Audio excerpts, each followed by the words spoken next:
Assalamualaikum warahmatullahi wabarakatuh. Perkenalkan, nama saya Handi Arga Panjikusuma, NIM 10619043. Jadi pada video kali ini saya akan menjelaskan tentang gambar saya mengenai gigi insisif sentral rahang bawah, kemudian insisif lateral rahang bawah, dan juga caninus kanan rahang bawah. Oke, langsung saja kita ke penjelasannya. Oke, jadi yang pertama itu ada insisif sentral rahang bawah. Jadi insisif sentral ini merupakan gigi bawah yang pertama yang berada di kiri ataupun kanan median line. Kemudian mempunyai satu akar yang panjang dan juga merupakan gigi yang terkecil. Oke, jadi ini pada tampak labialnya dari gigi 41. Jadi pada tampak labial ini terlihat bahwa giginya berbentuk seperti kapak. Kemudian pada sudut mesio-insisalnya itu 90 derajat. Kemudian pada sudut disto-insisalnya itu hampir 90 derajat. Kemudian sisi mesial dan distalnya itu lurus, kemudian membentuk cervical line yang pada akhirnya melengkungnya itu menuju ke arah apex. Baiklah, kemudian kita lanjut kepada aspek yang kedua, yaitu aspek lingual. Jadi pada aspek lingual ini seperti pandangan labial, namun cervical line-nya melengkungnya itu ke arah apex lebih dalam lagi, lebih dalam lengkungannya, dan juga cingulum, fossa, dan ridge-nya itu tidak begitu jelas dan hampir rata. Kemudian kita beralih ke aspek mesialnya. Jadi pada aspek mesialnya ini permukaan labialnya itu cembung dari cervical line sampai ke dengan sepertiga cervix, kemudian itu lurus ke arah insisal. Kemudian pada permukaan lingualnya itu cembung pada cingulum, kemudian cekungnya itu menuju kepada insisal juga sama. Kemudian pada insisal edge-nya itu agak ke arah lingual, insisal edge-nya mengarah ke. Kemudian yang keempat ada pandangan dari distal. Jadi buat pandangan distal ini sama seperti pandangan dari mesial, namun cervical line-nya itu melengkung tetapi kurang dari sepertiga cervical. Pada gigi 41 yaitu aspek insisal. Jadi pada aspek insisal ini terlihat permukaan labialnya itu lebih besar dibandingkan permukaan lingualnya. Kemudian sisi dari distal dan juga mesialnya itu simetris. Kemudian permukaan labialnya itu terlihat banyak sebab insisal S-nya lebih ke arah lingualnya. Dan juga ukuran dari labiolingual itu lebih besar daripada mesiodistalnya.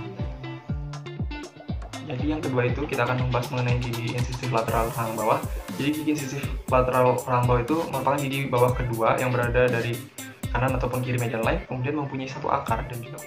Oke, kita ke pandangan yang pertama dari gigi 42, yaitu pada aspek labial. Jadi pada aspek labialnya itu seperti kapak juga. Kemudian pada sudut mesio-insisalnya itu berbentuk 90 derajat, dan pada sudut disto-insisalnya itu agak membulat.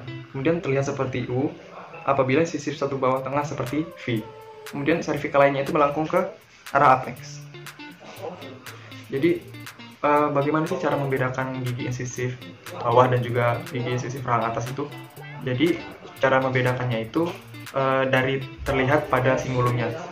Untuk gigi anterior rahang bawah itu cingulumnya lebih menonjol daripada yang di rahang atas. Kemudian pada insisal yang di rahang atas itu lebih mirip ke berbentuk bulat atau seperti paku runcing bentuknya. Kemudian untuk yang insisal pada anterior rahang bawah itu berbentuknya itu simetris.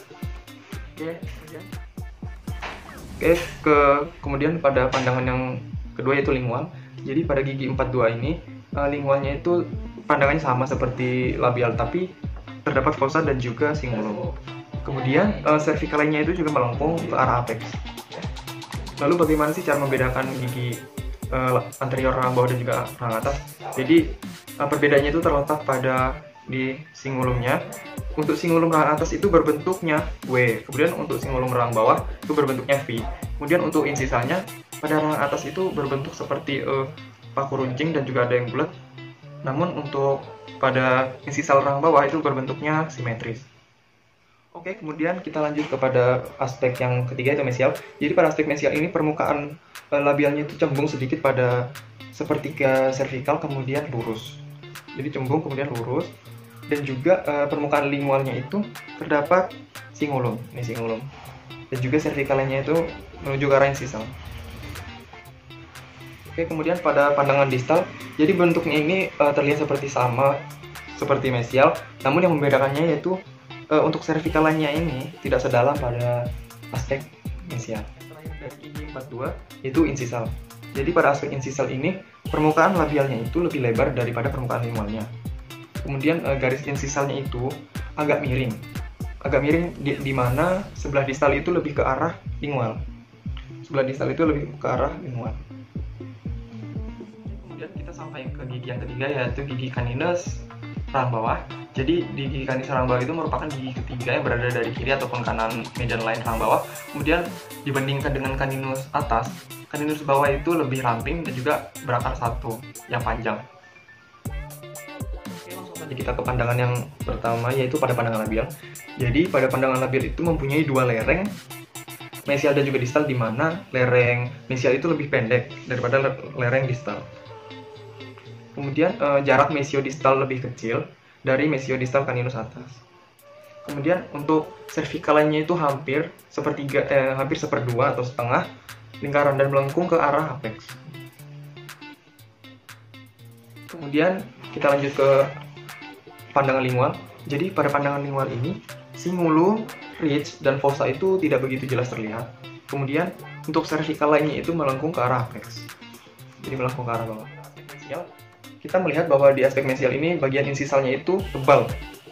Kemudian puncak cupsnya itu agak ke arah lingual, jadi agak membelok ke arah lingual, dan juga cervical line-nya itu melengkung ke arah insisalnya. Melengkung ke atas. Pada selanjutnya itu pada pandangan yang distal. Jadi untuk aspek distal ini sama seperti terlihat pada mesial. Namun cervical line-nya itu tidak sedalam pada aspek mesial. Dan juga sama-sama mengarah ke arah insisal. Kita lanjutkan ke aspek yang terakhir dari gigi 43, yaitu pandangan insisalnya. Jadi pada pandangan insisalnya ini, permukaan labialnya ini berukuran lebih besar dibandingkan dengan permukaan lingualnya, dan juga garis insisalnya itu lebih miring ke bagian lingual. Baiklah, mungkin sekian dulu penjelasan dari gambaran yang saya buat. Mohon maaf bila ada salah kata, kurang dan lebihnya mohon maaf. Terima kasih telah menonton, semoga video ini bermanfaat bagi kita semua. Akhir kata saya ucapkan Assalamualaikum warahmatullahi wabarakatuh.